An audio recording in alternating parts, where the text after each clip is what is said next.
What it do, bruh? Talk of the town, Nintendo, Doc Trey still holding it down, still make the best games, and you know this, bro. It's the truth. If you don't like it, you can have that seatbelt. So usually, when a new Switch Pro rumor comes out, or a Switch Pro supposed leak comes out, I never talk about it right away, if I even do. And the reason for that is because most of them are BS. Most of them have conflicting information. And most of them don't make sense. So if I do a video on it, it's pretty much after everybody did a gazillion videos with a bunch of wrong information. And I'm pretty much just playing cleanup to put everybody's expectations in check. That changes today.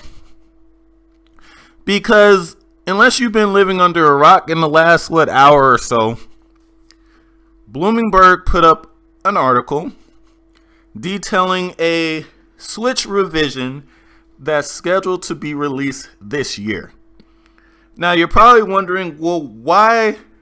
What's so different about now? What's so different about this time? Why are you reporting on this article? Well, the reason for that is quite a few reasons, actually. One, the contents of the article and what's stated in the article actually makes sense. The distribution times leading into the launch times actually make sense to me. It would be launching in the year that I always said, if one came out, would launch. I told you guys over a year ago, it wouldn't make sense for them to announce a more powerful Switch to release last year, because the PlayStation 5 and Xbox were going to be in such short supply, it wouldn't even matter. The Switch was going to outsell it regardless, so there was no reason for them to do that. And then I said they were going to probably wait to see how the PlayStation 5 and Xbox do before rushing to announce a new revision. And so far, that's exactly what's been going on. Another reason is, like I told you guys, I also told you guys before, when you got a bunch of people that have leaked insider information in the past correctly, and they're not saying anything about these rumors, or they're shooting the rumors down, that more than likely means it's either not happening or not happening anytime soon. This new rumor, this new information has already been corroborated by people that have leaked things correctly multiple times in the past. Also, I told you guys, I said if a new system or a new model of the Switch was going to be coming out, that I would probably be the first person to find like some real legitimate concrete evidence for you guys. That happened. And then after that, we got more information coming out and more information coming out. It appears this year, yes, it will actually happen. The question is, how big of an upgrade is this really? Now, I want you guys to keep your expectations in check, because this literally could be just a improved screen and the same chip as what's in the new Switch from last year, just with the ability to display in 4K. So before you guys get all crazy with all this, oh, it's going to be so powerful, it might not be. it depends how Nintendo sees this. Now, like I said before, they want pretty much, I think, they want Nintendo Switch to be their highest selling game console of all time. That's why they keep saying, oh, we're just at the halfway point. Which means they could potentially beef this up a little bit more than expected. But that also means that the actual successor to the Switch, like the Switch 2, that's going to push that back at least a couple years. And some people might be fine with that. But we'll see.